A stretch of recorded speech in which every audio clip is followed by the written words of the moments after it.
अस्सलाम वालेकुम dear viewers, कैसे हैं आप सब लोग। आई होप आप सब खैरियत से होंगे और अपना बहुत बहुत ख्याल रख रहे होंगे। जी बहुत बहुत टाइम के बाद आप लोगों से मुलाकात हो रही है और कुछ रीज़न्स थी जो मैं चाहता हूं कि मैं आप लोगों को बताऊं, जिसकी वजह से मैं नहीं काबिल हुआ कि आपके सामने कोई अपना ब्लॉग या कोई इस तरह से कोई चीज़ अपने चैनल पे अपलोड कर सकूं।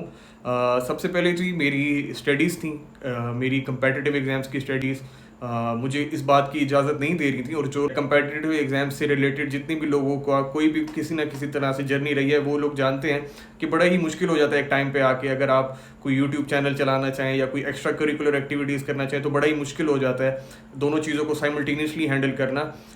इस वजह से थी मैं कुछ अपलोड नहीं कर सका, लेकिन लास्ट 3 to 4 मंथ्स जो हैं वो बड़े ही मेरी लाइफ में जो है एक बिल्कुल लाइफ चेंजिंग रहे थे, और उसके पीछे कुछ रीजंस थी जो मैं चाहता हूँ कि वो भी मैं आपसे शेयर करूँ। अल्हम्दुलिल्लाह जी, लास्ट 2 से 3 मंथ्स पहले, I guess 18th May was the day that has change my life once it for all. और एक टाइम ऐसा आता है जब आपकी सारी मेहनत जो आप करते आते हैं, जो एक पूरे एक जो जर्नी चलती आती है, अल्लाह ताला जो है वो आपको किसी ना किसी तरह से उसका फल दे ही देते हैं। सो ऑन 18th May 2022 मैंने अपना जैसे एक जर्नी चल रही थी, उसी जर्नी के दौरान ही मैंने कुछ टेस्ट दिए थे। गवर्नमेंट सेक्टर में मेरी जॉब हो गई और I have been selected as assistant collector in board of revenue Punjab. और ये सारी जो 4 से 5 साल की जर्नी थी, एक तो बहुत ही ज़्यादा टाइम कंज्यूमिंग तो थी ही थी।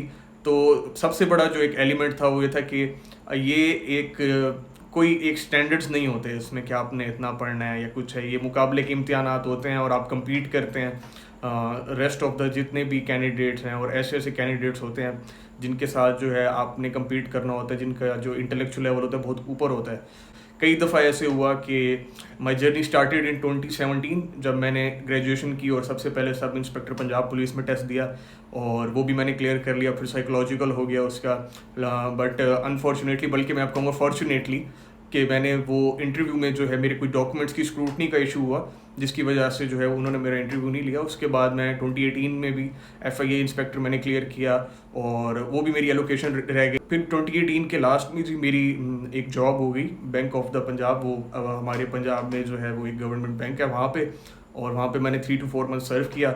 लेकिन जल्दी मुझे रियलाइज़ हो गया कि I am misfit for this job. तो मुझे लगता था कि जो बैंकिंग सेक्टर है उसमें मेरा इतना कोई एज सच कोई मल्टी डायमेंशनल जॉब नहीं है। So I put up my resign, और आज भी मुझे डेट याद है, ऑन 18th April 2019, जिसके बाद मैंने अपनी कंपेटिटिव एग्ज़ाम की स्टडी स्टार्ट की एक दफ़ा फिर नए जज्बे और वलवले के साथ। और उसके बाद जी कुछ ये सिलसिला इसी तरह चलता रहा। बीच में जो है मैंने और टेस्ट भी क्वालिफाई किए।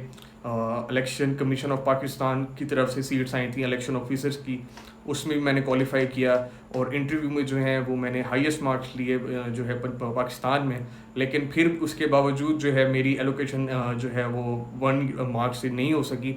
और ये जो है इस पूरी जो एक कंपेटिटिव एग्ज़ाम की और एस्पायरेंट की जो एक जर्नी चलती है, सबसे बड़ा जो उसमें एक आप लूप होल कह लें या ड्रॉबैक कह लें, वो यही होता है कि आपको 1 नंबर या 2 मार्क्स या कोई 0.5 मार्क्स से जब आपकी एलोकेशन नहीं होती तो आप फिर ज़ीरो पे आ जाते हो, फिर आप सारे प्रोसेस से गुजरते हो। तो इसके साथ साथ मैंने assistant director ministry of defence दिया, वो भी मैंने क्वालिफाई किया, लेकिन आगे जो है उसके प्रोसेस में जो है वो मैं गो थ्रू नहीं कर सका। फिर उसके बाद जो है कस्टम इंस्पेक्टर की सीट्स आई तो वहाँ भी मैंने अप्लाई किया। ये सारी चीज़ें चलती रहीं और अल्टीमेटली जो है मैंने ये टेस्ट दिया through public service commission. 68 candidates जो हैं वो एलोकेट हुए, और अल्हम्दुलिल्लाह I was one of them. और इसके साथ साथ ये जो पूरी जर्नी रही, उसमें जो मेरे फैमिली की तरफ से जो सपोर्ट रही, स्पेशली माय पेरेंट्स और माय एल्डर ब्रदर्स, जो कि एक ब्लेसिंग से कम नहीं है मेरे लिए। मैं हमेशा ये समझता हूँ कि अगर वो लोग ना होते सब, तो ये जर्नी इस तरह से, क्योंकि मैं एक टाइम आता है कि आप जितना भी मैं ज्ञान जो है यहाँ पे बांट लूँ, एक टाइम ऐसा आता है कि आप जो है वो सारे प्रोसेस से थक के, एक ह्यूमनली नेचर में ये चीज़ है कि आप जो है वो गिव अप कर देते हो ना चाहते हुए भी। दीज वर द पीपल जो हमेशा कहते थे कि भाई you will make through some day, और अल्लाह ताला जो है वो कुछ ना कुछ आपके लिए हमेशा बेहतर ही सोचते हैं। और अगर आपको वो जॉब नहीं मिली जो आपको उस टाइम अच्छी लग रही थी, तो अल्लाह ताला ने बेहतर ही कुछ सोचा होगा आपके लिए आगे। इंशाल्लाह इंशाल्लाह अब मैं नेक्स्ट जो है अपने व्लॉग्स जो मैंने बहुत बनाए हैं, और मैं ये समझता हूँ कि आप लोग भी ये चाहते होंगे कि वो व्लॉग्स जो है मैं अपलोड करूँ, और इंशाल्लाह इन नियर फ्यूचर जो है वो मैं अपलोड भी करूँगा और आपसे मुलाकात भी करता रहूँगा। तो जी अंटिल नेक्स्ट टाइम मेरी तरफ से जी अल्लाह हाफ़िज़।